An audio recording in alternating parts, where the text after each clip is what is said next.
And you're looking live at 3 of the 7 cities where the after the election demonstrations are going on right now. Denver on the left, New York City in the center of your screen, and Oakland, California on the right.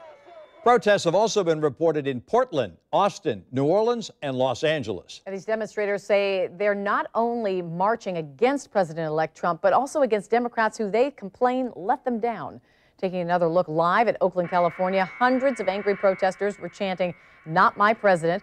We're told the group walked from downtown Oakland to a highway, setting fires and briefly shutting down the highway. In fact, a protester suffered serious injuries when she was hit by a car while demonstrating.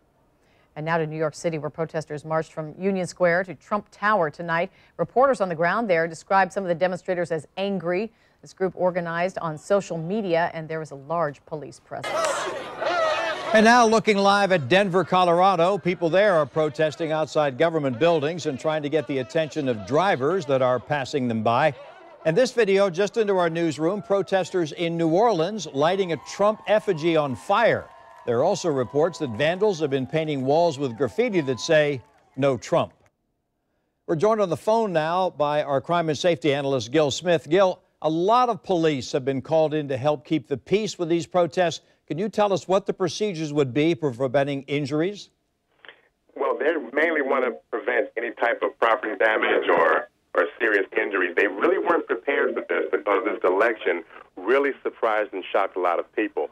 So it's not like they anticipated Donald Trump winning and they prepared for any type of protest that may arise. So it's something that somewhat caught them by surprise. So what they're doing now is doing everything they can to try to keep it contained in certain areas so it doesn't spread too far. Because whenever you have protests like this, it can be a danger to the entire city because now you have certain functions of the city that are shut down. You have emergency vehicles, rescue, police, fire that now can't travel in certain areas and render assistance to people that who may need their help. So they're trying to keep it contained in a certain area and keep down the physical violence and the property damage. Yeah, Gil, we have heard that protesters are angry. We haven't seen any reports, though, of violence. If that does happen, then what? Well, if there are violence, then there are police there. They do have a strong police presence. Now, the first night of protest can be the most dangerous for law enforcement because they may not have all the resources that they need or that they want. So the next day, then they can call out to other agencies nearby to have them on standby to come in if they're needed. The first night, they may not have all the resources that they need, but if they do become violent, they would move in and try to take care of it as best they can.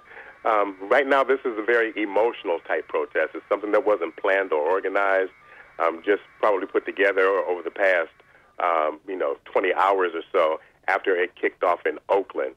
And if you look at the cities where the protests are happening, like the 3 that we're focusing on Channel 4, a lot of these cities are actual cities that were won by Hillary Clinton.